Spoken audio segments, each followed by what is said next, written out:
Thank you for downloading this Brum Radio podcast. For more podcasts, visit brumradio.com. And now, for your listening pleasure, it's the Brum Picture Show, brought to you by Brum Radio. Hello and welcome to the Brum Picture Show on Brum Radio, a weekly film show covering local, independent and world cinema, brought to you by Birmingham-based community cinema collective Screen B14. Coming up later in the show today, we'll have reviews of Priscilla and Poor Things, which, you might notice, both happen to feature ladies as the lead. So this week, we thought it would be appropriate to talk about some of our favourite female leads, or strong female characters, if you will. We'll also be discussing whether or not the term strong female character is a meaningful or appropriate phrase to use. Spoiler alert, it's not. My name is Paul Vernon, and joining me today, as always, is our very own strong female character, Nadine O'Mahony. Say hello, Nadine. Hello, I've never been introduced like that before. Yeah, my name's Nadine. I co-present the Brum Picture Show with Paul. I'm head programmer for Screen B14, community cinema and film collective. And I make my own films myself. I'm a writer and director on the side. Well, thanks for joining us again, Nadine. Now, regular listeners may remember that we are oft joined by someone called Rory, who seems to have a habit of putting his career before this show. Boo. Boo. And once again, he's not here today because apparently he's too busy making a film or something. Tut. I know. So naturally, he's dead to us now. But don't worry, we've upgraded to a new, improved model. We are honoured to have the CEO, benign dictator and supreme overlord of Screen B14, Mr. Ben Thomas. That's your surname, right? Woo. It is, yeah, that's my surname. Okay, cool. So Ben, tell us about yourself. What's it like ruling over us at Screen B14? What else do you do? Who are you? Why are you? I don't know. No, it's wonderful to be here. It's an honour to make my debut on the Brum Picture Show. As you've already so kindly alluded to, I am the head of Screen B14, which is good fun. It's great fun ruling over all of my wonderful South Birmingham subjects. Alongside that, I also help with some filmmaking. So me and Rory actually tend to write together. So we've done a couple of scripts together, and I've also done a bit of assistant directing as well. And I'm a keen film reviewer, so I've covered film festivals as a journalist, like documentary and narrative as well. So that's sort of my background in exhibition and a bit of film reviewing as well. Oh, splendid. Well, you sound very qualified to be on this here show. Yeah, a bit overqualified, I'd say. Yeah. Well, thank you so much, Ben, for joining us. I'm sure you will be a vast improvement on Rory, who we will never see again.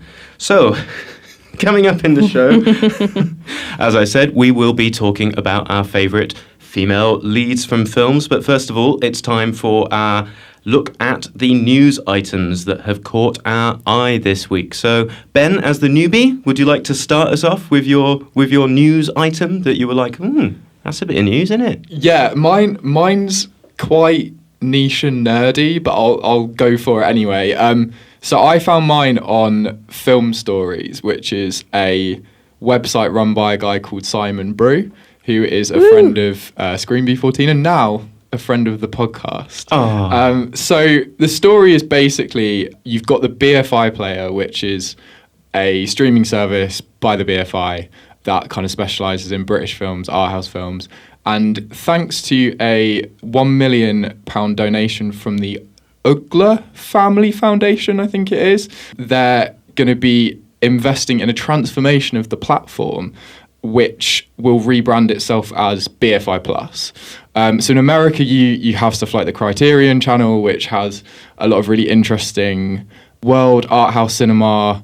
And our kind of answer to that is the BFI Player. I'd watch a lot of stuff on there. You've got like a lot of old European films by Fellini or like whichever other name you want to put in there. So I think it's going to be quite interesting because I think the platform's really, really good. There's a great selection of films and you have access to a lot of different stuff. But the interface was always a bit naff compared to like some of the bigger corporations, so like a Disney Plus or a Netflix. So it'll be interesting to see what this investment does for the kind of like interface and like searching for stuff and whether they're able to expand their catalogue as well. Because I think in the article I read, it seemed like they were going to bring in some more features and short films as well. I think that'll be a good thing, hopefully, for like British filmmakers as well, that you have a bigger, better sort of modern platform to be able to like get your films hopefully seen by lots of different people. So I think, thanks to the Oogler Family Foundation for investing $1 million in the BFI player. Yeah, thanks, Oogler, cool. Oogler family. I might have got that completely wrong, and people probably aren't interested in that anyway. So That sounds interesting to me. I love watching things, and I especially love watching things on platforms. So Plus. So that's good. So Nadine, anything catch your eye this week in the old movie news? Yes, big news for British film fans. The BAFTA nominations have been announced. Ooh. Now, I'm not going to read every nomination. I'm going to, just skim through.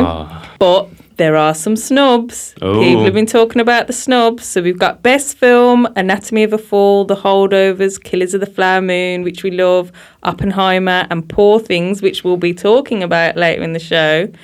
Leading actress, Fantasia Barrino, Sandra Hüller, Carey Mulligan, Vivian Opera, who we love, who's just absolute standout in Rye Lane, which we screened last year. Love her.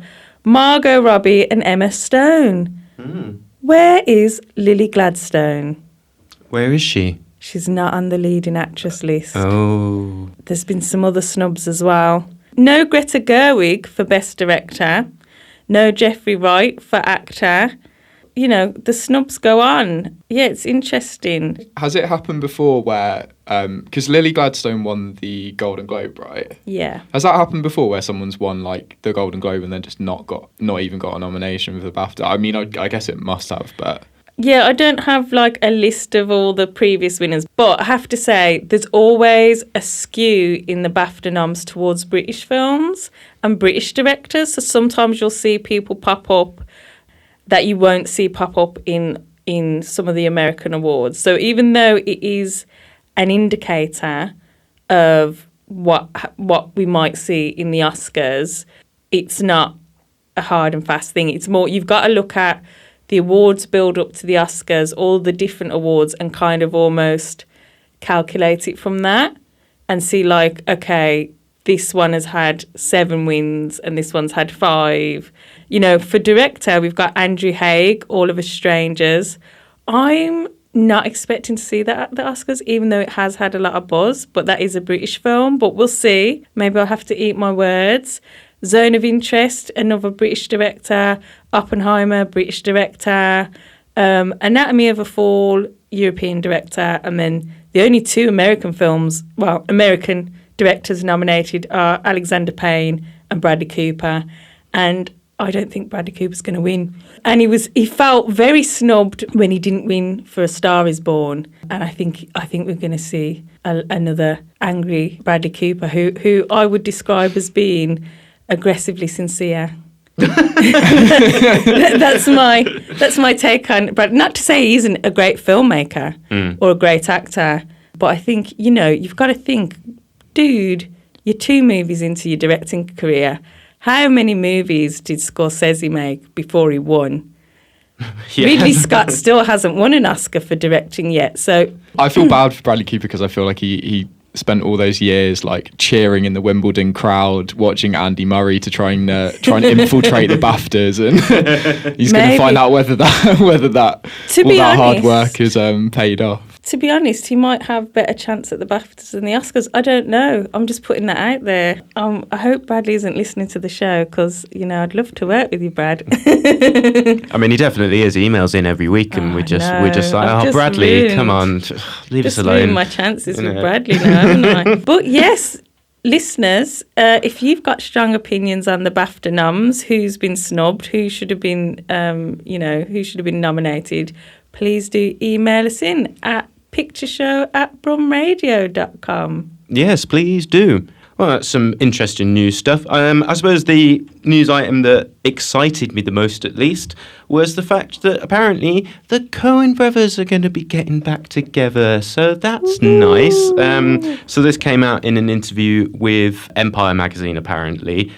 Ethan Coen was talking about his upcoming solo fictional film debut, because he's apparently made a documentary on Jerry Lee Lewis, of all people, which kind of ties in with our discussion of Priscilla later. And that documentary was called Trouble in Mind, and I'd say trouble is an understatement with that man. But I've not actually seen that. I didn't know that existed. But apparently that's what he was doing whilst Joel went off and made his Macbeth adaptation. So yeah, apparently in his interview about the upcoming Drive Away Dolls, which is described as a lesbian road movie, he said that Ethan and Joel would be working on something together. So we get to look forward to something. Vague. So that is vague, but also nice, because they are, of course, just one of the greatest partnerships in cinema, aren't they, really? Well, I think it's interesting that this news has come hot on the heels of the Safdie brothers breaking up, which suggests to me that there can be only one brother filmmaking duo in Hollywood at a time. Yeah. And now the Safdies have had to give up the mantle so the Coens can come back. There must be balance in the movie sibling universe, apparently. Exactly. But that's very sad news. I didn't know that about the Safdies. That's gutting. Yeah, that was said, recently as well, wasn't it? Yeah, they said they'd broken up, which made me question, are they not going to be brothers anymore? Oh, no. Did they use that? Did they they use said that we're word? breaking up. I thought, are they divorcing? I don't understand. They're just not. I think maybe they're going to pursue solo projects too. Yeah, because Benny Safdie's been doing a lot of acting recently on his own, but that's all right. That's fine. You can go off and do that. But and then when that doesn't work out, like the Coens, and they realise, actually, this malarkey is quite hard on your own. Yeah. They might come crawling back and be like, let's make Uncut Gems too.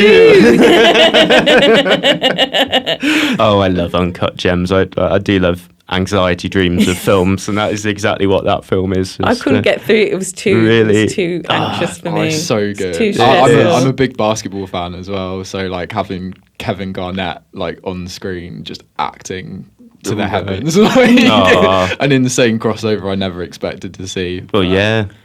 Oh, it was all quite insane, wasn't it? Yeah. Oh, just that bit when the phone's ringing.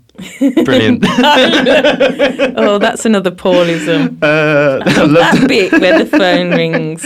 Well, I suppose that's all to say on that. Gladiator 2 has apparently wrapped filming. Whoop whoop. Woo! So that's in the can, due to be released on November 22nd. So that's nice. Christopher Nolan apparently doesn't let people go to the toilet.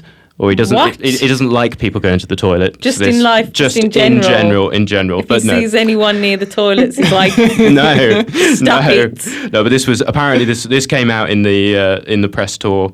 I guess the awards season press tour for Oppenheimer. So campaign, they call that. The campaign. I don't know why I said it like that. But apparently Robert Downey Jr.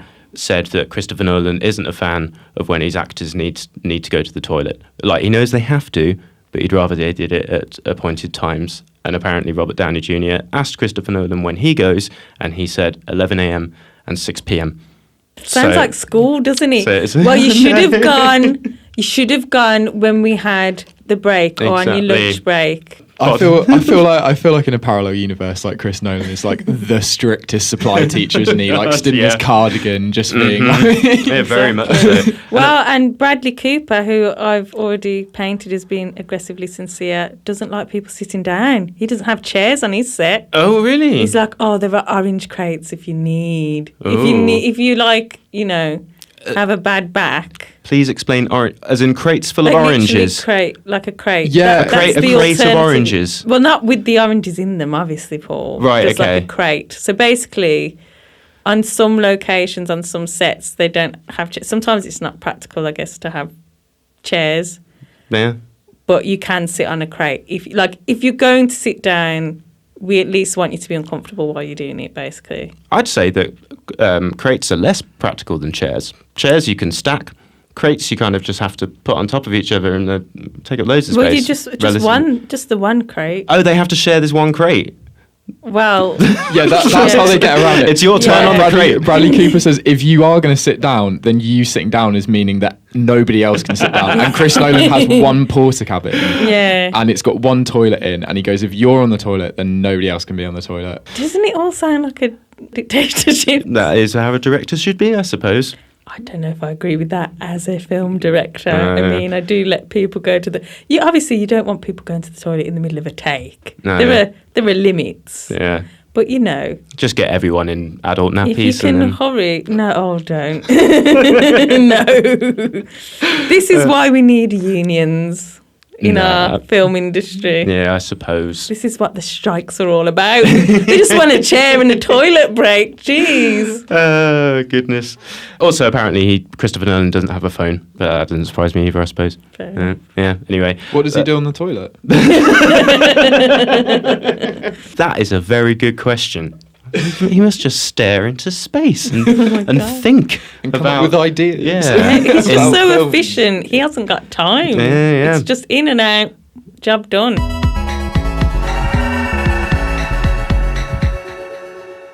You are listening to the Brum Picture Show on Brum Radio, and today we are talking about strong female characters. Now, this phrase, strong female character, is Yeah. possibly a little bit questionable. So, Nadine, take us through why we shouldn't be saying these Yeah, things. because I'm the woman. Because you're the woman. You are our female lady spokesperson. No, I think I was the one that questioned this term, actually, so I think it's fair that I say why. It's not necessarily something that offends me or anything like that, but I just have heard discourse.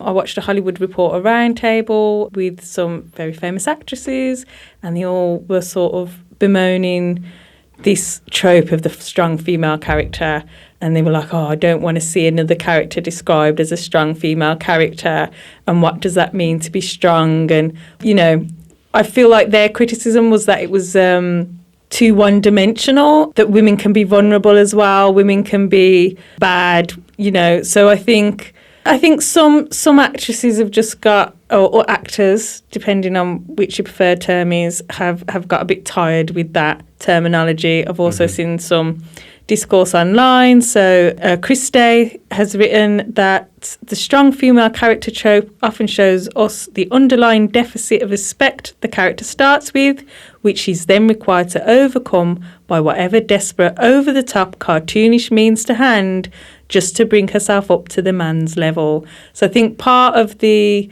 criticism is that these are not authentic portrayals of women. They're just men in women's clothing, I guess. The idea that they're women written as if they're men, but they're acted by women.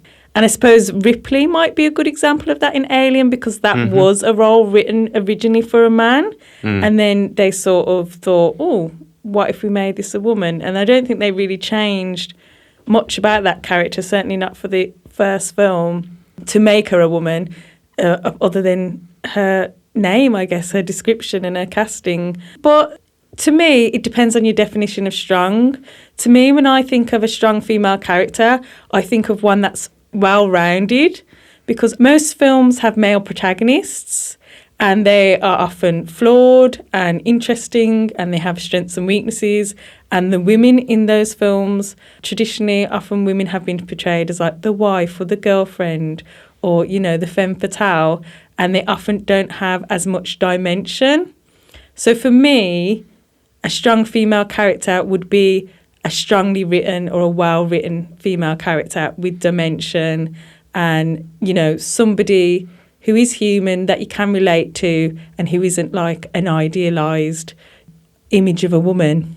So the entire concept for this episode is slightly problematic. Slightly problematic. No, I think it's interesting to talk about, and I think, you know, like I said, again, just because some women don't identify with that term doesn't mean that every woman finds it offensive. Or we're over half the population. There are billions of us. So I think it's interesting to have this conversation, and we can all pick characters that we, you know, what do we think constitutes a strong female character, you know? That's interesting. You should talk about the perceived masculinization of women in film? Because I guess something we haven't really touched on that is a big thing in film criticism and film theory is the notion of the final girl in horror.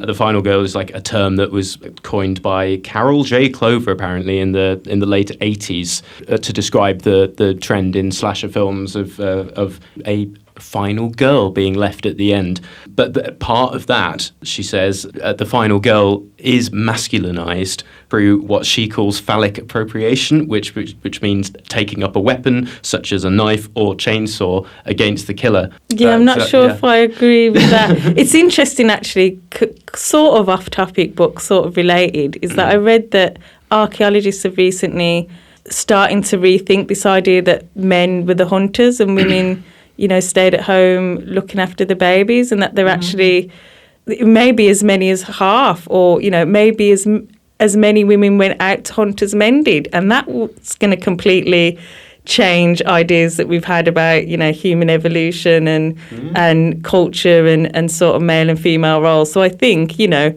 the end of the day, if someone's coming after you, big scary dude in a mask, you're going to pick up a weapon. I know I did when I went to check on my cat, which I mentioned the other week. My cat made a big crash in the middle of the night and I thought it was being burgled, and the first thing I did was pick up a weapon. So it's just what you would do to protect yourself, surely. That darn cat. Well, there's obviously a lot to discuss on this, but we should probably move on to actually talking about our film choices today. So I think, first of all, we will have Ben, I believe. Ben. I'm going to go with Broadcast News, which is directed by James L. Brooks. So for some reason, and I think it's just because I'm very into my, reporting journalism type stuff, the two I was kind of considering were Broadcast News and His Girl Friday, both of which the kind of strong female characters with the asterisk of all the things that we've just spoken about. In Broadcast News, it's TV producer Jane Craig, who is played by the wonderful Holly Hunter. I think she's incredibly underrated as an actress, and she's one of my personal favourites. So she plays Jane Craig, who is an exceptionally talented, very high standard, slightly workaholic, but then as the story goes on, she develops what I guess is what you would call a sort of unconventional love triangle with the presenter who's brought in called Tom Grunick, who's played by William Hurt, and then Aaron Altman, who is played by Albert Brooks. But I just think it's a brilliant film. It's a really razor sharp script. There's lots of really funny lines where often Jane Craig is kind of the winner in those interactions, I suppose. And yeah, there's some really great lines in it. So one that I picked out, which kind of just sums up Jane Craig as a character, is someone called Paul, who's part of the newsroom, basically goes, "It must be nice to always believe you know better, to think you're always the smartest person in the room." And she replies, "No, it's awful."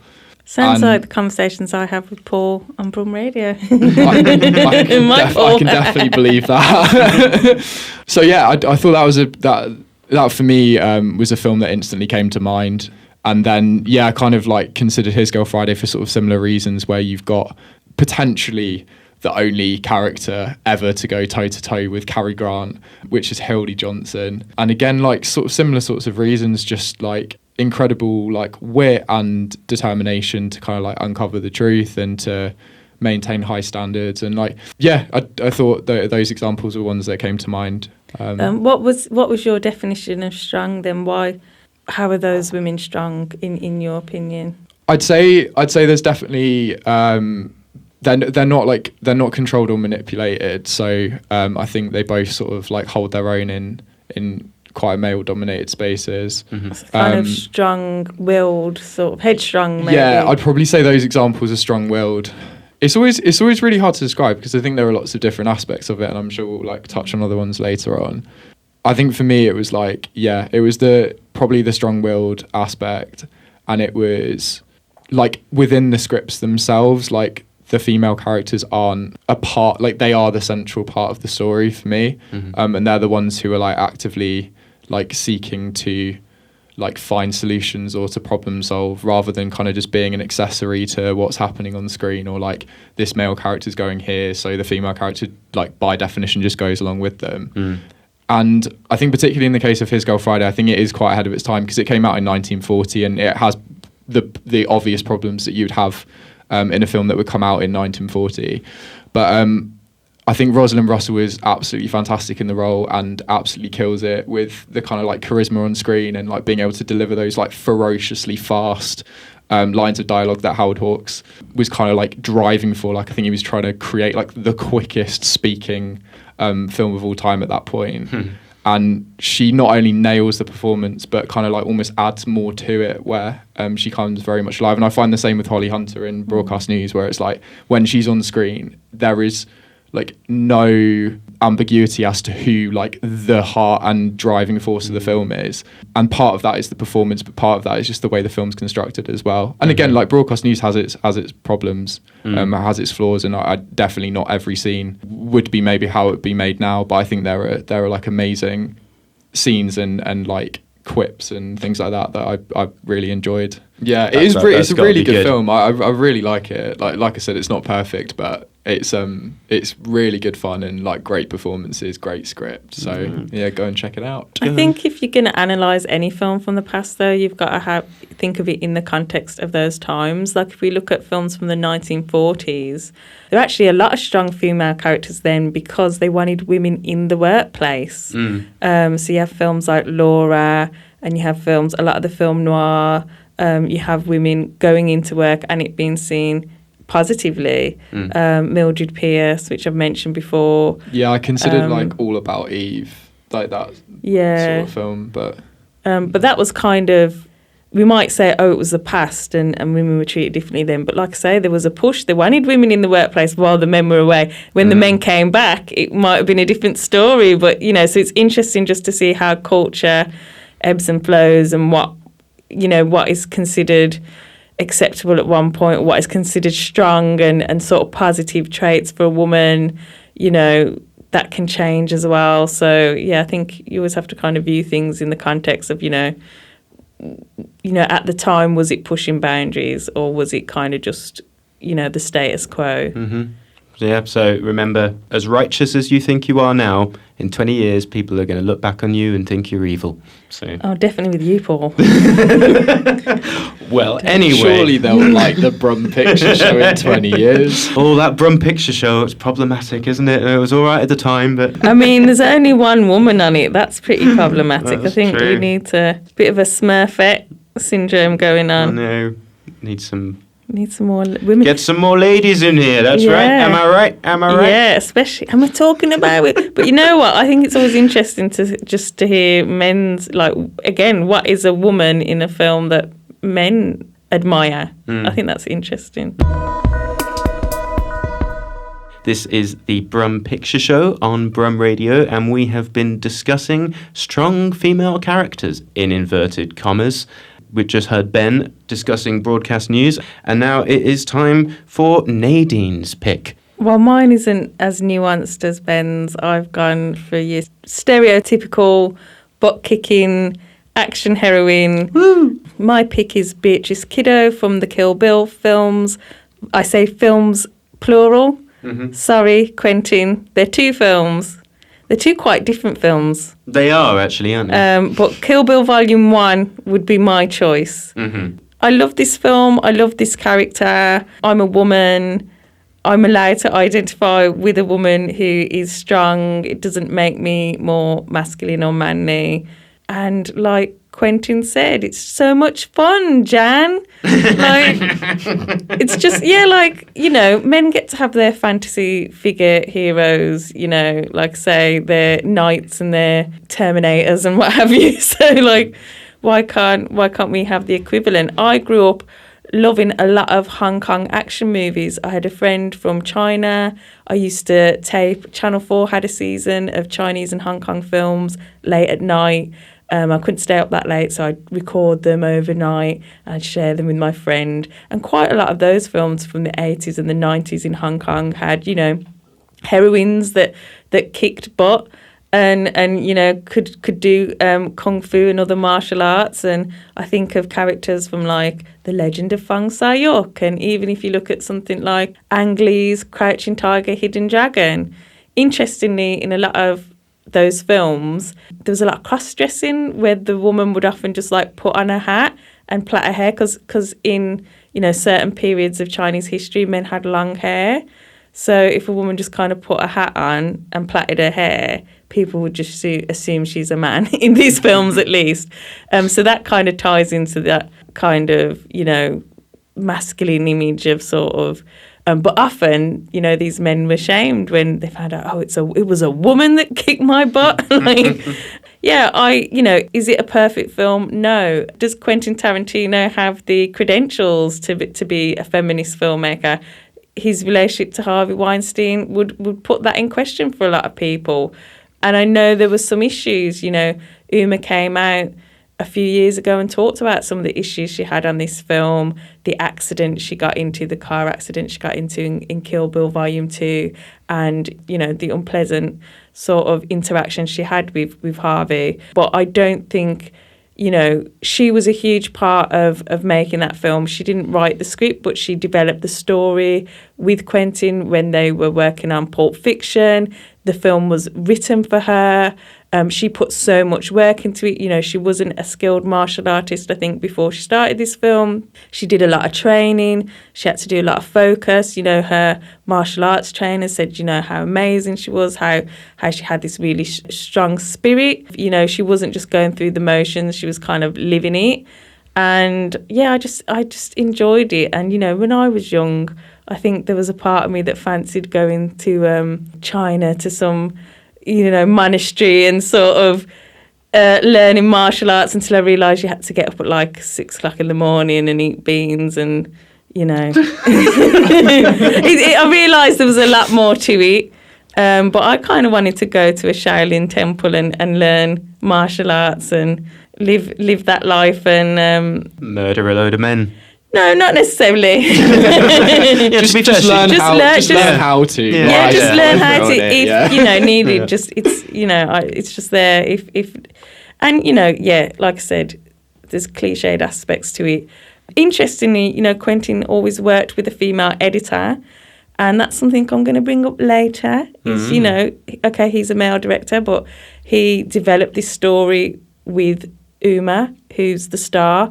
The film was edited by a woman, so it's not, you can't say that it's solely his point of view. Yes, he wrote it and directed it, but there were women involved in the development of that story. So I think that's got to have an influence, and I'm sure if there were things in there that Uma didn't like, I'm sure she would have said something. Maybe she wouldn't have, I don't know. And there's loads of women in it. We've got Lucy Liu, we've got Vivica A. Fox, we've got Daryl Hannah. So it skews that idea of like having the one woman character that has to represent all women. We get to see different types of women. We get to see more evil women. Like Daryl Hannah's character is just evil, just straight up evil. There's not much, you know, she doesn't have a lot of facets to her, but that's why we love that character, because she's just so, you know, over the top bad. And sometimes women, you know, I think a lot of actors enjoy playing those types of characters where they just get to be baddies and sort of not have to worry about sort of, you know, morality and things like that. So, yeah, and again, Tarantino has worked on other films. You know, I think Jackie Brown is a strong female character, and that was written specifically for Pam Grier, who I saw at the Mac last year. She's brilliant. Yeah, she's a strong female character in real life. I was also there. Oh my gosh. I don't know if I knew that you were there. No, I was there with my mum. Oh, that's mad. That's cool that Pam Grier was in Birmingham, isn't it? Yeah. It was pretty awesome. It was so cool. But yeah, for me, I enjoy action films. I always have, you know, I'm a child of the 80s. My grandmother, who's from Jamaica, who, you know, lived to be in her 80s, loved The Terminator. She loved Arnie. She loved action films. Mm-hmm. I think women are allowed to like action movies too. We're allowed to like horror movies. We're allowed to like different genres. And we want to see ourselves in those lead roles. And we want to see all different types of women doing all different types of things. Don't put us in a box. Isn't that the message of Barbie? Don't put women in a box. That's good advice, I say. It's frowned upon. Yeah, I do love Kill Bill. It's mad to think it's 20 years old this year. That's bonkers. I'm super disappointed it wasn't his 10th film, because there was rumours that he would do, Kill Bill 3, and Zendaya might have been, the daughter of Vivica Fox's character. This self-imposed rule of Tarantino. This is a tangent we shouldn't get into, but he's gone and said, filmmakers should make 10 films and then stop, and it's just this arbitrary rule that is set himself. But he's also talked about all these projects that he wanted to do that now he just can't do because of this rule. Like, he was going to be doing a Star Trek film at one point, and now he's not doing that because he doesn't want a Star Trek film to be his last film. I apparently. knew that and was never going to happen. Well, yeah, I feel like, not. Was that a bit of, I want some development money? Because I don't think there was I thought it would have been amazing to see a Tarantino Star Trek movie, but from when it was announced, I thought, this is never going to happen. This isn't going to be his 10th film. I mean, it's quite an unfathomable thing, isn't it, really? Like Star Trek and Tarantino. Star Trek with guns and pie and I'd love big kahuna burgers. Yeah, but I'd love to see it, but I can't really imagine what that would be. But yeah, silly Tarantino. But equally, you know, Uma Thurman's great. She is. Watch it for Uma. She's fantastic. If you're not a fan of Tarantino, you can at least appreciate the work Uma and her, fellow cast members put in. I thought, iconic. Iconic indeed. Well, thanks for that, Nadine. You've gone for kind of action there, and I'm a horror boy, aren't I? So I'm going to go for something from one of my favourite horror films. And I was talking earlier about the notion of the final girl in horror films. And this has been a subject of discussion in film academia for some time, because a lot of the representations of these final girls in films have been still quite problematic, and still with women just waiting for a man to come along and save them. And in fact, as Nadine mentioned earlier, it was with the advent of people like Ellen Ripley from the Alien franchise where this kind of starts to change a little bit, because Ellen she just saves herself. And she saves the cat. And she saves, most importantly, the cat. Yeah. What's his name? Jonesy. Yeah, that's the name of a screenwriting book, apparently. It's a tip you give people. If you want to make your character likeable, make them do something nice like saving a cat. Yeah. And then people will find them endearing. There you go. I wish I knew that before I wrote my short. Kill the dog. I think that's the opposite. Well, I always thought in The Beguiled, he throws a tortoise, and I think that's like the exact opposite of Save the Cat, because you just lose all sympathy for his character when he throws that tortoise across the room. Yeah, he's actually a really nice guy. But you're like, no chance. You can't be tortoise. You can't be throwing tortoises around. That is That outrageous. is inexcusable, isn't it? So yes, so the notion of the final girl is definitely something that's evolved, and we could spend a whole episode talking about the nuances of that concept. But something that seems to be a trend in recent years is a variation of this, which I've seen described online as, instead of the final girl, it's the good for her girl, and also like where these women, female characters, are set up to be the final girl, but then that's kind of twisted and they turned into the killer themselves. So, for example, Pearl is definitely a fine example in that she's definitely the heroine of that film, but whether or not she's a good person, that's somewhat questionable. But anyway, my example is from one of my favourite films, Evs,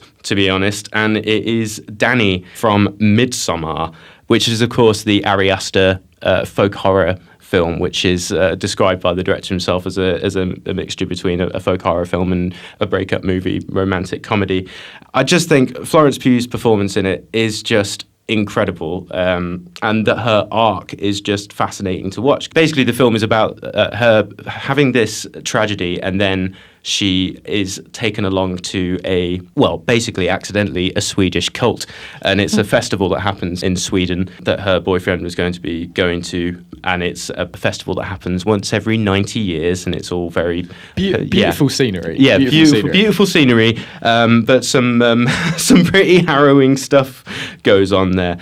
Yeah, she finds herself in this ridiculous situation, and at first she seems to follow the tropes of the final girl, in that she's removed socially from the people that she's with, and her friends seem to be kind of the embodiment of toxic masculinity in a way. And also, another thing that's common in the final girl thing is that they're seen to be this kind of source of moral purity. You know, one of the rules in horror films is like you don't have sex or you get killed kind of thing, and this is a common theme. And she is kind of distant from the hedonistic behaviour of the rest of the group, and she's also the one that's most aware that perhaps something's not quite right with this weird little cult going on. She's the one that's just like, maybe we shouldn't be here, and they're like, no, it's fine, and then yeah, look how all that winds up. But the point is, it's like beyond the kind of folk horror aesthetic of it all, it's actually a much more subtle look at emotional abuse, and it's quite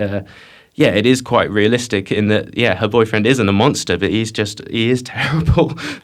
A bad boyfriend. But then we see her finally, just over the course of the film, gain her own independence and find her new family with this Swedish cult. And by the end of it, she is victorious in a possibly morally dubious way, and it's just an incredible journey. You could argue that the arc that her character takes maybe isn't proportionate to what he did in the film, because I don't know whether I should. If you've not seen Midsommar, watch it now. Pause this, watch it now, and then come back. But yeah, she sets her boyfriend on fire, and it's good for her. Yeah, good. So good for her. But it's just such the final act of that film. Everything about it is just so powerful with the music and just seeing her emotional release, and it's one of my favorite moments in cinema ever. Like, incredible music by Bobby Krilic, also known as the Hacks and Cloak. You should definitely check out his music. And yeah, it's it's an interesting one for sure. Have you guys seen Midsommar? Yes. Yes, I've seen it. Yeah. That's all you have to say on that. No, I agree with you about the third act. It's like one thing after another of like, oh, it's going there now. Oh, it's going there, and now it's going there, now we're in this strange sort of teepee thing, and my brain is on the floor. But I'd love to see what happened next in that film. Midwinter. What was Danny's life like after that? It was May Queen, obviously. It's just May Day every single day. Just like Oxfordshire, really. They're always burning people alive in Oxfordshire. I mean, sorry to our many listeners in Oxfordshire. That's okay. My parents live in Oxford. Oh, right. So I can get away with that. You can't, but I can. Sorry, Ben's which is parents. Oxfordshire privilege, I think. But anyway, it's a wonderful film that I could talk about for ages. So, but yeah, just watch it. But I think we've discussed. Well, we've definitely not even begun to scrape the surface of this subject. We've had a go, haven't we? We've had a go. So, yeah. If you have any suggestions for your quote unquote strong female characters, your favourite female characters in films, then do not hesitate to email us at pictureshow@brumradio.com. Or you can message us on our socials at ScreenB14. Use the hashtag BrumPictureShow.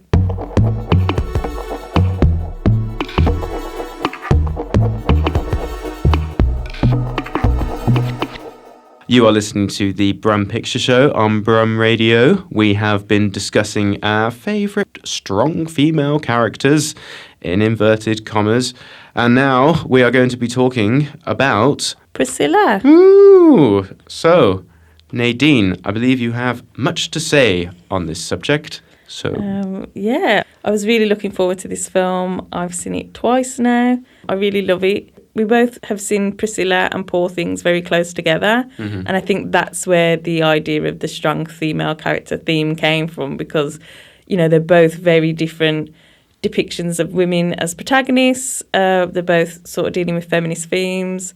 Priscilla is a really nice example of a strong female character that doesn't fall into those supposed masculine stereotypes. She's a very quiet young woman.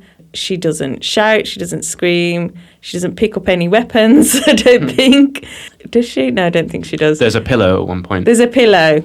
But even that's quite a feminine weapon, I would say. Can't get softer than a pillow, can you? That's true. Not many pillow point muggings in the streets Exactly. these days. Hell would be a very different film if it was pillows. Yeah. But it's still about a woman sort of, or a girl. She's 14 at the beginning of the film, finding her strength, stepping into her own, becoming independent, finding self-actualization. And I think it's what I like about it. It's a film. It's based on Priscilla Presley's memoirs. It's by Sofia Coppola, who's a writer-director, who's also a woman. And so I thought it was a very different take on, had a man directed that film or anybody else. Sofia Coppola has a very distinct view. She has a very strong aesthetic, and she has a style of filmmaking that isn't for everybody. Her films are often quite slow, quite dreamlike, very strong visuals, less dialogue. So I was just really interested to see this particular woman's take on another woman's story, and told very much from the Priscilla Presley character's point of view.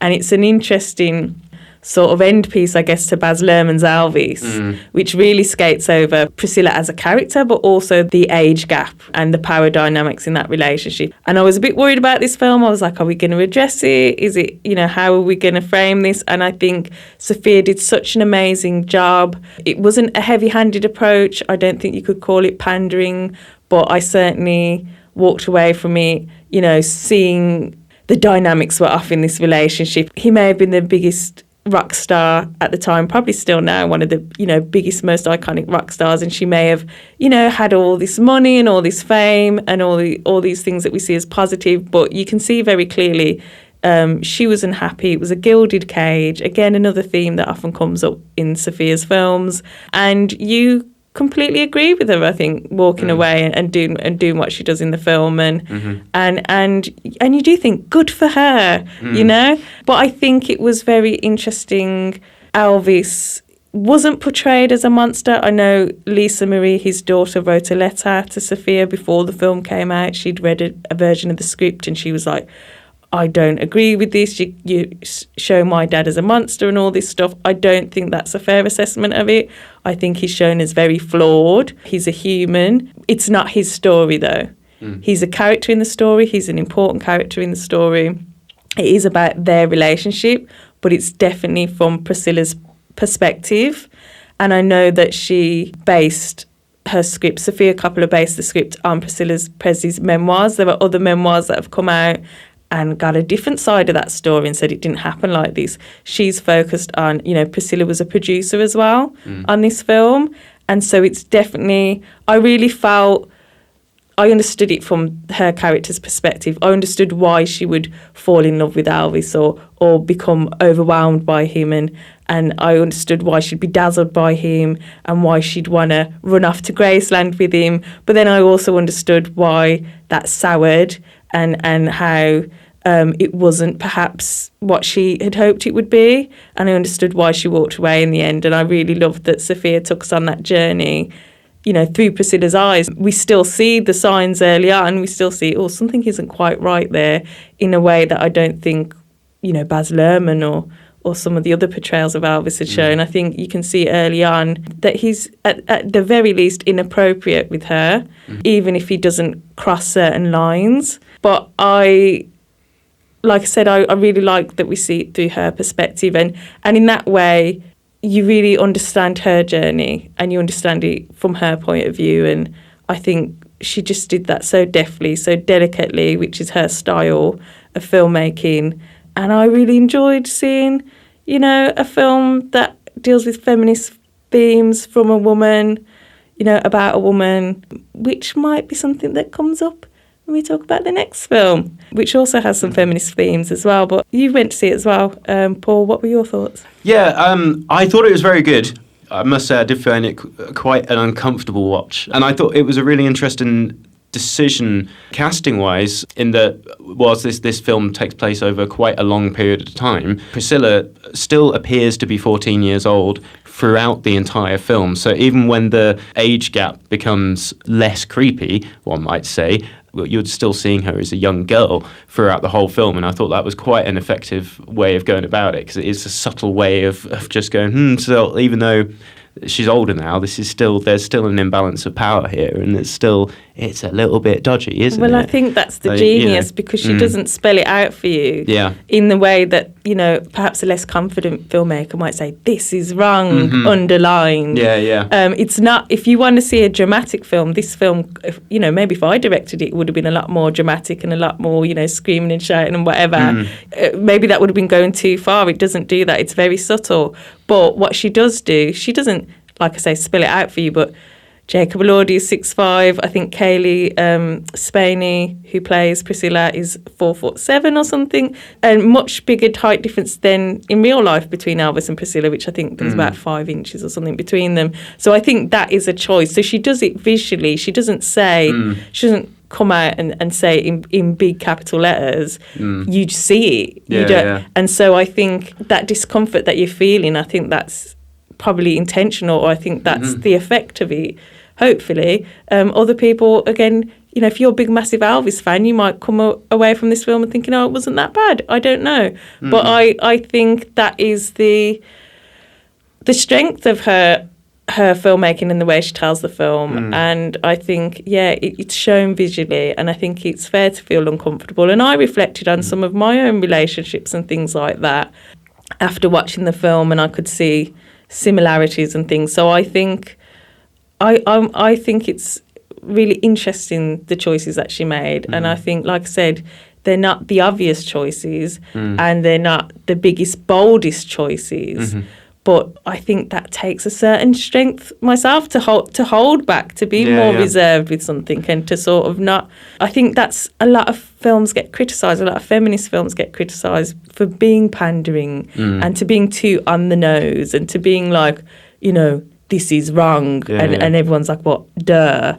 I don't think this film does that, and I think it's all the smarter for doing it the way it does. Certainly, and I do agree with you about it being so effectively subtle, and there's loads of lovely little bits of visual storytelling. So there's just early on in the film, she just looks at a poster that's a poster on Elvis's wall, and then she's just like holding her hips and just, like, she's comparing her own figure to the figure of this woman on this poster on Elvis's wall. And there's also just a shot of her putting on, when she's about to go into labour with Lisa Marie, and there's just this shot of her putting on her eyelashes, ready for the media, and that's that just says all it does about, like, the importance of her having to keep up her appearances, and the control that she's under, and that is just shown in this one little shot.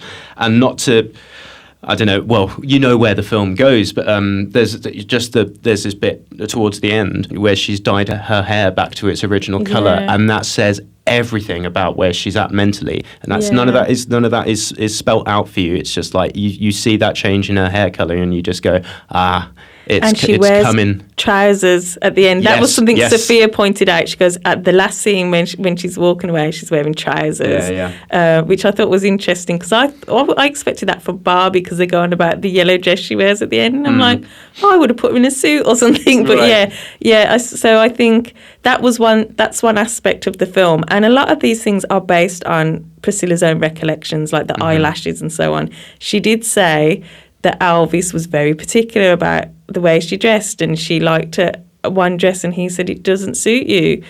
She said he was particular about his own dress, and he always dressed up as well. But I think, there is obviously a controlling aspect to that. And I think, I love that she shows it visually, so we can sort of absorb it ourselves and make up our own mind. And she doesn't have a character come in and go, that's controlling, don't you? Like, oh my goodness, like, exactly. You're having to put your eyelashes on while you're in labour. Like, we can see it. We don't need to be told it. So, very effective way of going about it. And I liked I did have one of our mutual friends reviewed it. They didn't enjoy it. They felt it very repetitive. Again, it's Sofia Coppola. That's part of her, that hypnotic style, that dreamlike style. That's part of why I love her filmmaking when it works. And I think this is one of her better films. But they complained about, like, all the shots of her feet and things like that. But I think that's a part of the storytelling. The first shot, you know, she's barefoot, almost like a child, walking on this carpet. We see a shot of her in stilettos later on, walking on the carpet, but the shoes just seem slightly too big, as if, you know, she's trying to be this woman because, you know, Elvis wants her to look grown up, even though she's a lot younger than him. I guess he wants it to look less creepy, but it kind of makes it more creepy that she's like this doll, sort of dressed up with this big hair and these big shoes to kind of to make her look more adult. But the shoes seem just slightly too big. How did Sofia Coppola end up getting like attached to the project? Do you know that? Because I'd be interested to know if like her style, as like previously demonstrated, was something that like Priscilla wanted as a part of the aesthetic. That you might not have the answer, but just from interviews that I've seen, Priscilla has said she's the only person that could have done this. Yeah, and I kind of got that impression from the way you were speaking about it. I think she had to be really delicate with this because, you know, Priscilla is a producer on it. And she's very philosophical about her relationship with Elvis. You know, she obviously walked away. She obviously was unhappy in the relationship, but she made Graceland what it is. It was losing money, and she turned it into this business, and she's kept his memory alive in many ways. And, you know, as much as she has mentioned some of these negative things, I think she does still romanticise that relationship. And she does say he was vulnerable and there were all these things going on with him. And so I think you've got to be, can you imagine the sort of delicate balancing act? You've got this producer who's the person the story's all about. It's based on their memoir. You've got your own point of view. Even you know, Sofia Coppola saying, can you imagine sending your child off to sort of Graceland to live with Elvis? But she doesn't impose that on the story. It's still there. You can still, you know, she's not glossing over it, as I think a lesser filmmaker might have done, but she's just presenting it for you to sort of absorb. So I think Priscilla herself must have, you know, she's seen the film and she said, you know, she cried, but she's been given lots of positive sort of praise about the film. So I think, yeah, I don't know if I could have done that. I don't know how I would have done that. You know, how would I have balanced, you know, this woman in her 70s and she's got her perspective on it and she's producing the film and it's about her, but, you know, it's a different time period. I've got my own point of view. So I think she did an amazing job. Yeah, I'm not sure. I can't think of a huge list of filmmakers who could have done that as well. I'd love to show it at Screen B14 because it is on at the multiplexes, but it only has 2 showings. There we go.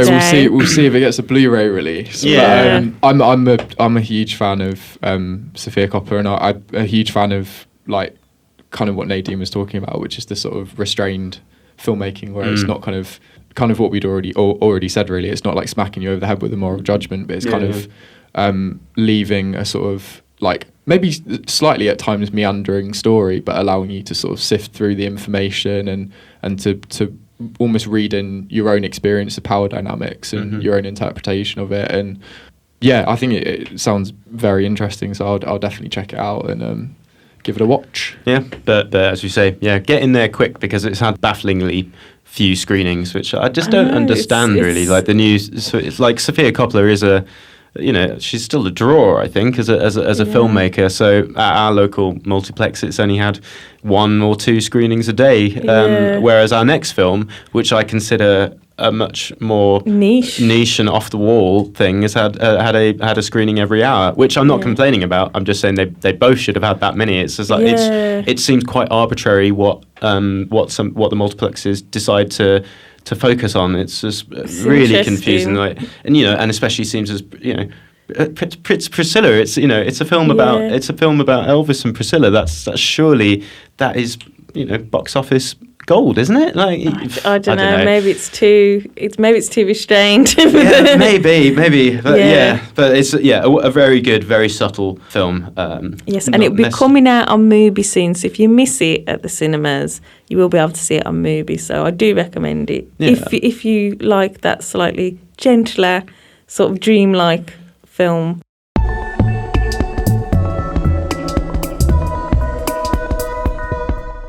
So now for our next film, Or Things, the new film from Yorgos Lanthimos, of course, of The Favourite and Killing of a Sacred Deer and Dogtooth fame. Lobster. And The Lobster, of course. So, Ben, I believe you saw this yesterday. Yeah, I did. So, like, on what you were saying, so I work in a cinema, and there's been a couple of films recently where, for whatever reason, like, it just brought, like, it's a really niche, like, quite graphic film. But for some reason, a couple of films recently have just branched into audiences that you just would not expect them to be watching it. So the first one, like, more recently was Saltburn. Yes. Where I sort of had, like, elderly couples coming up and going, I'll have 2 tickets for Saltburn. And I'm like, you do know what's in this film, right? Because they were almost, like, coming up to me and asking for, like, 2 tickets for the Downton Abbey movie or, like, the book club or something like that. And, like, saying it in that sort of way. And it's been, like, in a weird way, sort of similar with Poor Things, where I don't know whether it's made it on Radio 2 or, like, Graham Norton must be involved in this mad Maybe it's conspiracy Emma Stone. Is it that Emma Emma Stone and Mark Ruffalo's in it? Of course, maybe that's a big part of it. You know, but it's been, Willem Dafoe. It's been another film where it's been relatively popular given what the film is about, which I'll kind of get to in a sec. But yeah, like another really strange one where we've had like elderly couples or like people who typically wouldn't go for this sort of film that for some reason, for whatever reason, have found something in the marketing campaigns that they were like, oh yes, this looks amazing.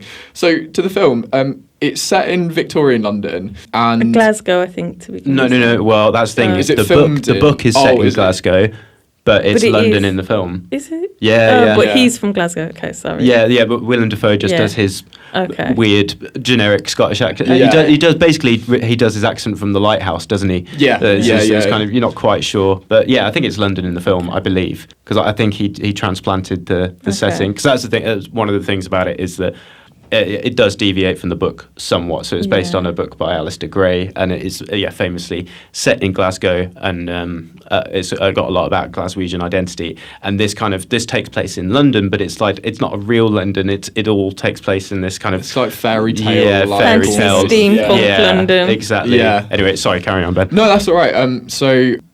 It starts with like this sort of image of Emma Stone's character jumping off Tower Bridge into the river, and she's pregnant, and she is then found in the water by Godwin Baxter, who's played by Willem Dafoe.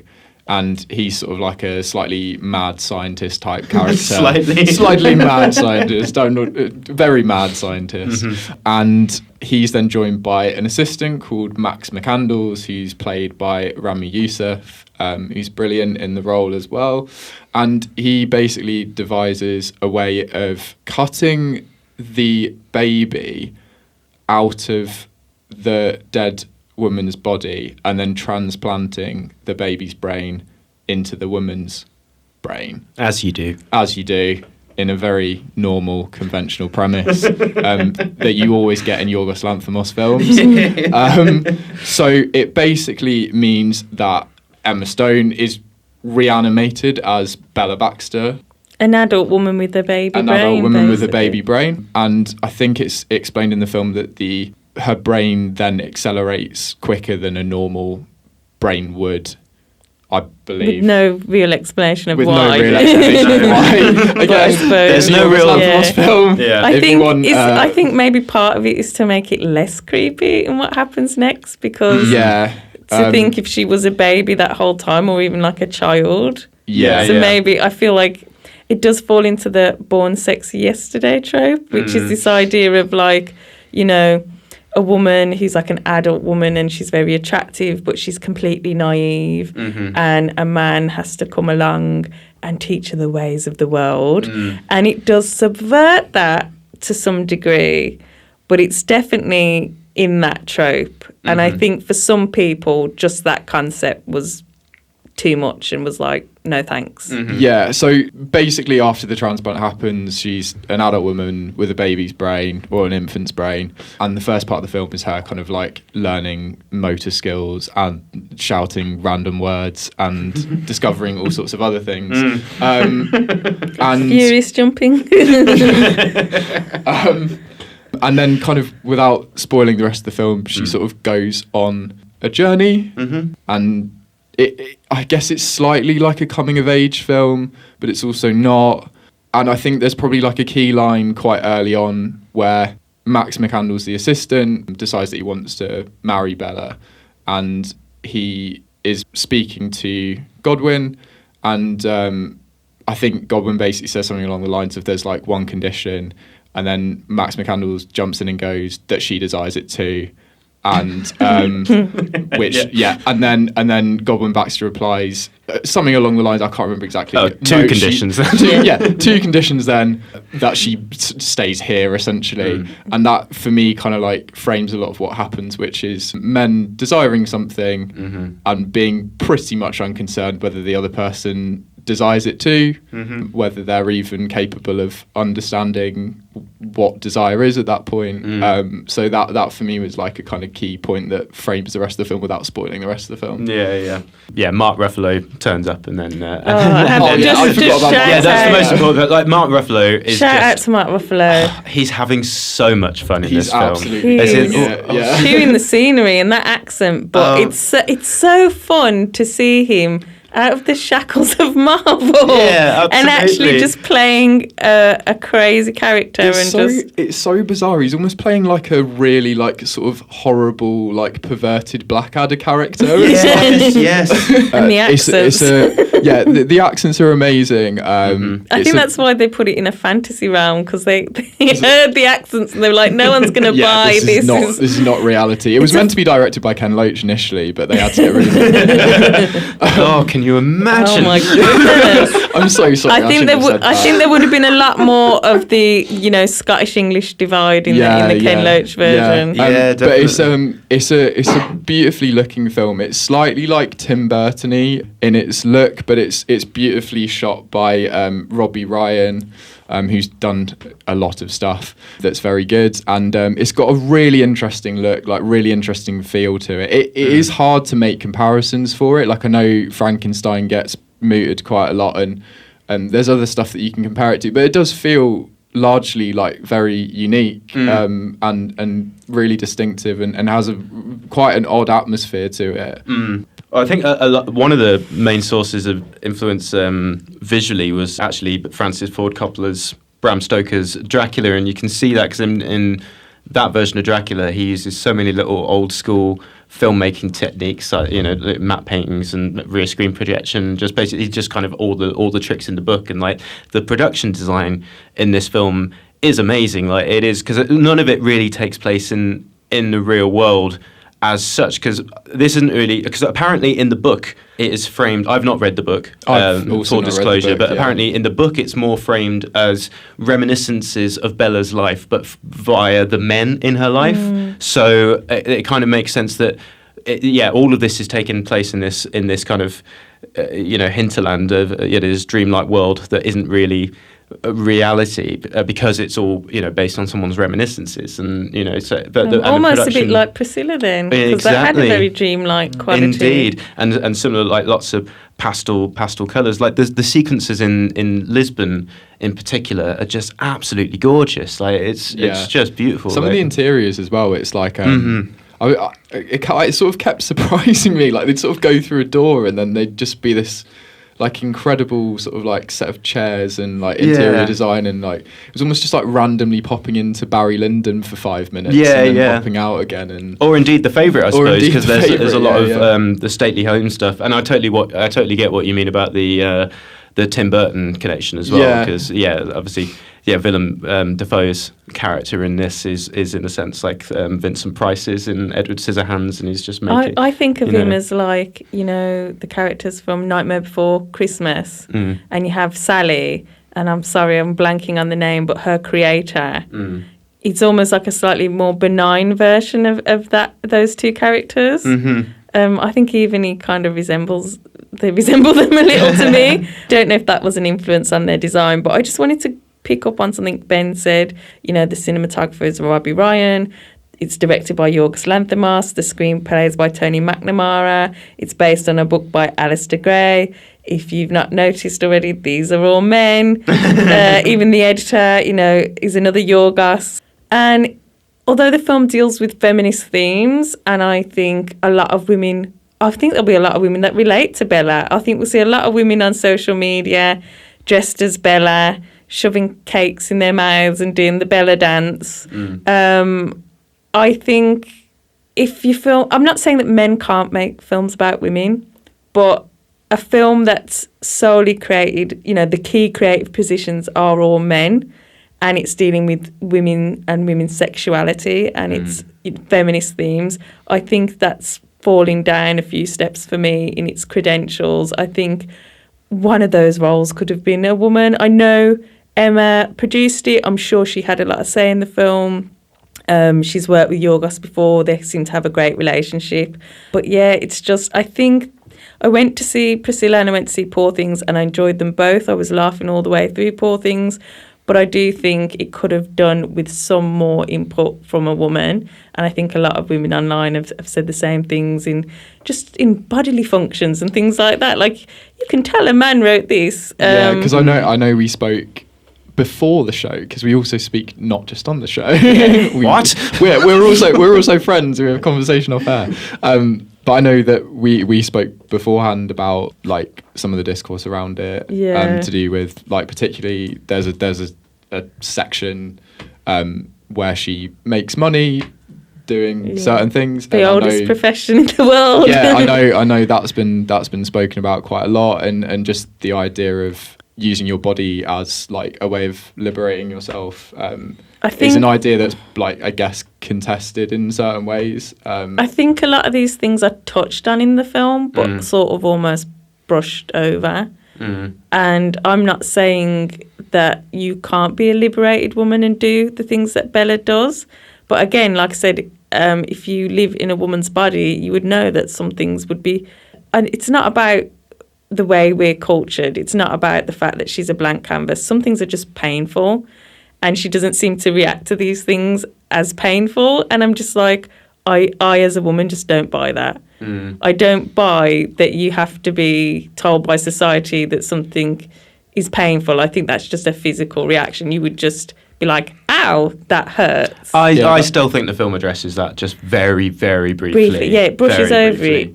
Yeah, I think it's a bit of lip service, I might even say. And I did enjoy the film, and I'm not saying, it doesn't raise some interesting questions, but I think, it's worth talking about those things. And I think if it came from a team of women, maybe we would be more on board with it. I think, I'm not saying men, I just think it's interesting that when a man makes a film about, with feminist themes, the main female character is naked quite a lot throughout the film. And again, there's nothing wrong with that.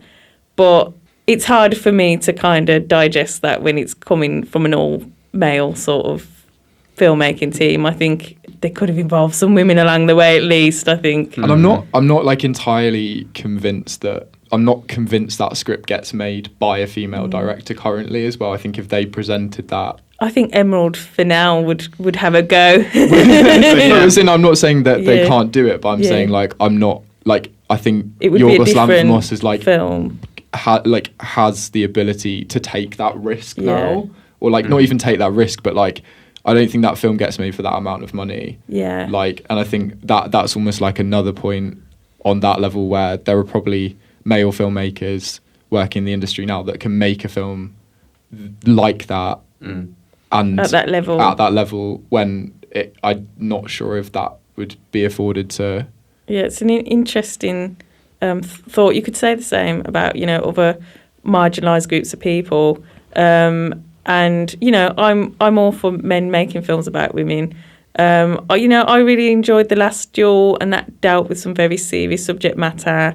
And there was a lot of discourse about that because it was written by two men and it was directed by a man, a male cinematographer again. But there was a female writer on board at least. There was a third writer who was a woman. And again, maybe that is lip service to like, we've got a woman, writing some of it. But I connected with that film as well, and I felt it. I could see that involvement from a woman's perspective. I don't know. From my personal perspective, I don't think I connected with this film on that level. That doesn't mean I didn't enjoy it, but I just didn't. Yeah, there were definitely things that just didn't make sense to me from my experience. Again, every woman's different, and I'm sure there'll be loads of women who said, I loved it, it was feminist, I am Bella Baxter, but I might not be one of those women. I was gonna say as well, like this is something that I have read in other places. It was nice to have like a reason within a Lanthimos film for someone to speak like a Lanthimos character, because like I'm like, for the record, I'm not like his biggest fan. He's got a very distinctive style that doesn't quite do it for me for a few different reasons, which I can get into at another point. But it made a bit more sense on that level than potentially some of his other films. Well, that's the thing. It is very Lanthimos, isn't it? And I am I'm a big fan because I like my weird. And speaking as a man, I digested this film very well because I think Yorgos Lanthimos is possibly the closest thing that we have at the moment to another David Lynch, in that it's really art housey, but also just wrapped up in comedy, and it's just like and somehow bafflingly has this mainstream appeal. And for me, this seemed like the ultimate Yorgos film because, as you say, like he's always had this thing where his characters just speak in this bizarre way that is just again from another world, and it's especially like this reminded me a lot of Dogtooth, in that it's also like about a patriarchal figure who's keeping his family separate from the outside world, and they end up developing their own language. So it's clearly like is clearly a theme that he's interested in. But yeah, one thing that people have mentioned, actually, because we talked about it being a feminist film, but a lot of people have said this is about being neurodiverse. A lot of neurodiverse people have related to it, and so I think maybe that's a different way of viewing. I mean, Yorgos hasn't come out and said that himself, but that might be a different way of viewing this character with the baby brain in the adult body. Of course, that isn't a description of what it is to be neurodiverse, but that might be what it feels like, how people treat you sometimes as if you're a child, even though you're an adult, and you might feel out of step. There's definitely moments where she just says what she's thinking. She's very direct. She's like, I want to go and punch a baby. And people have to say, tell her that's not polite. That's not how we behave in society. And you can see that she's really trying. She's not intentionally being, subversive or whatever. Certainly not in the beginning. She just doesn't know. She doesn't know any different. She's just following her instincts, what's natural to her. And she has to, and it makes some of the rules seem silly when you have to explain them, like, oh, why do I have to behave like that? Well, that's the way it's done. Exactly, and that's also one of the things that made me think that it was quite a psychedelic film as well, in that it's all about the breaking down of societal norms, and it's just because society's rules are a bit arbitrary sometimes. Yeah, exactly, quite arbitrary, and certainly being a baby brain. Or indeed being on psychedelic drugs definitely makes you realise this.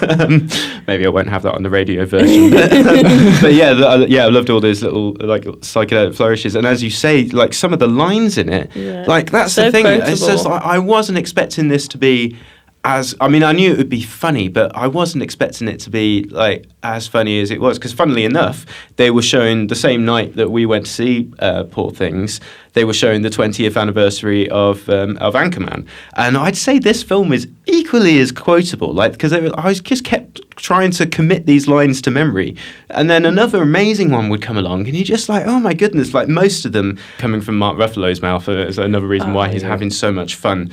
And I just, to be honest, this film just kind of, it just hit all the right notes for me. And I'd be surprised if, we're not even at February yet, and I'd be surprised if this film wasn't in my top 5 of the year by the end of the year, it's just like, because it is. Just, it has had so much buzz about it, and awards buzz as well. Yeah, and it's like by a distance my favourite Lanthimos film for sure. So I'd agree. I mean, I need to go back and visit a lot of his stuff, but it just was the most most enjoyable because we were talking about Dogtooth earlier, which I think is a great film, but I find Dogtooth a very uncomfortable experience to watch. But one of the most uncomfortable films I've ever seen. Exactly. That's the one film of his I haven't seen, but I do love Killing of a Sacred Deer, which isn't as there's comic moments, but it's not really a comedy, and I like him in that mode. I'd like to see him do more of that, to be honest, but I think the comedy's working for him. People love The Favourite and Poor Things.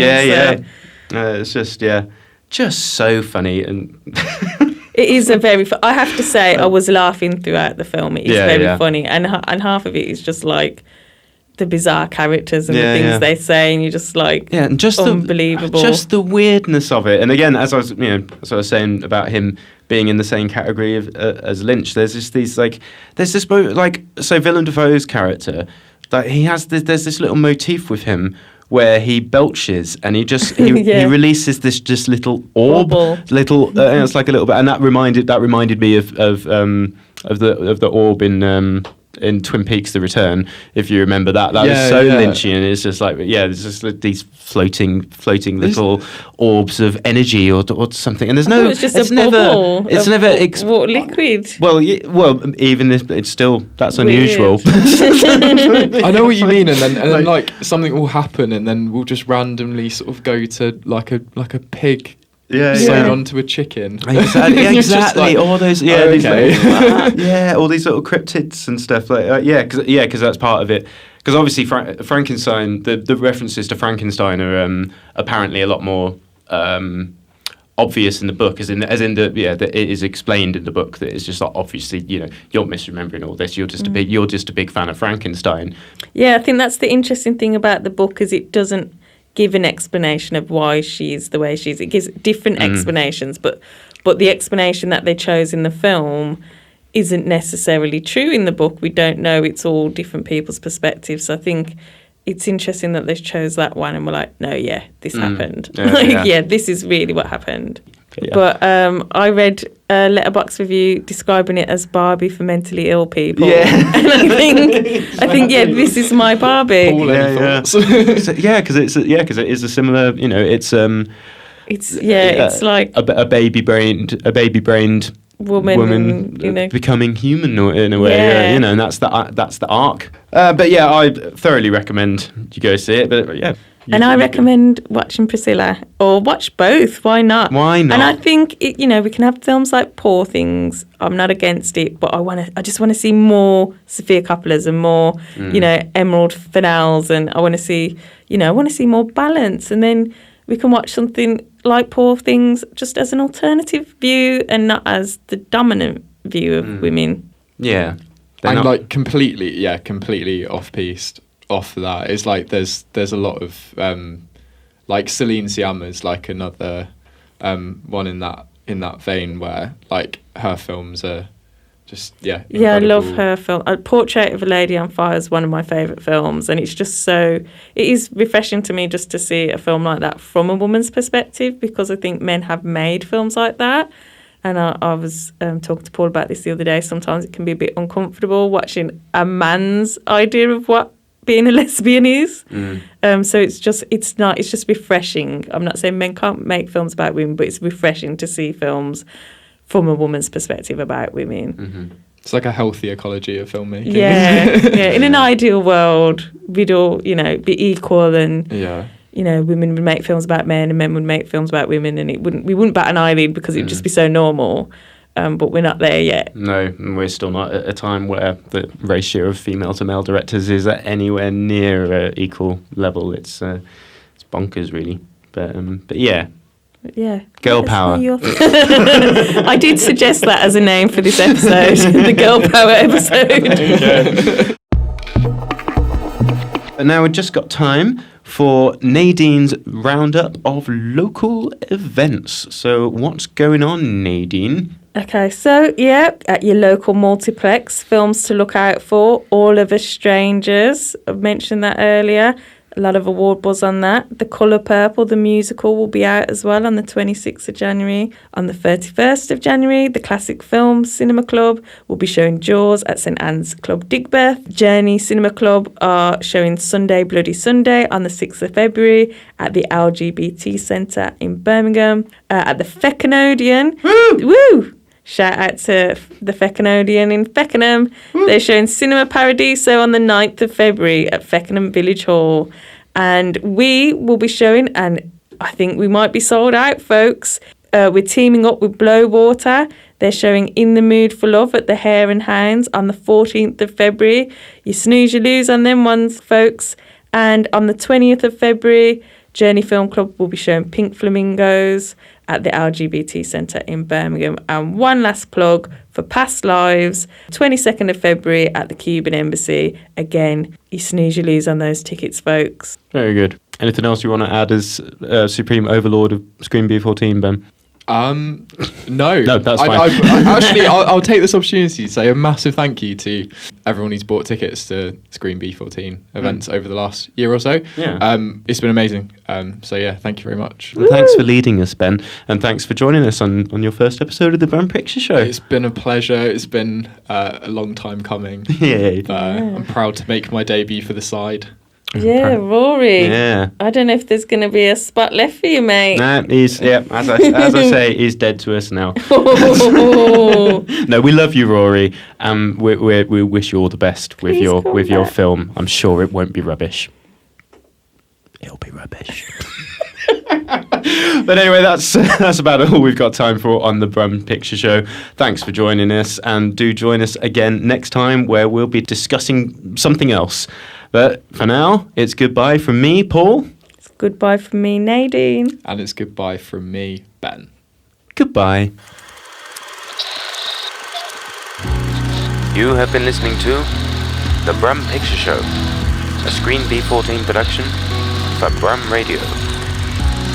Tune in next time for more film fun, and don't forget to email us at pictureshow@brumradio.com. Thanks for listening. Goodbye. Nice. Oh, we got through that eventually. We've only run an hour over. Good luck editing that. Too much discourse. Yeah. Thank you for listening to this Brum Radio podcast. Don't forget to subscribe and rate us on your podcast app.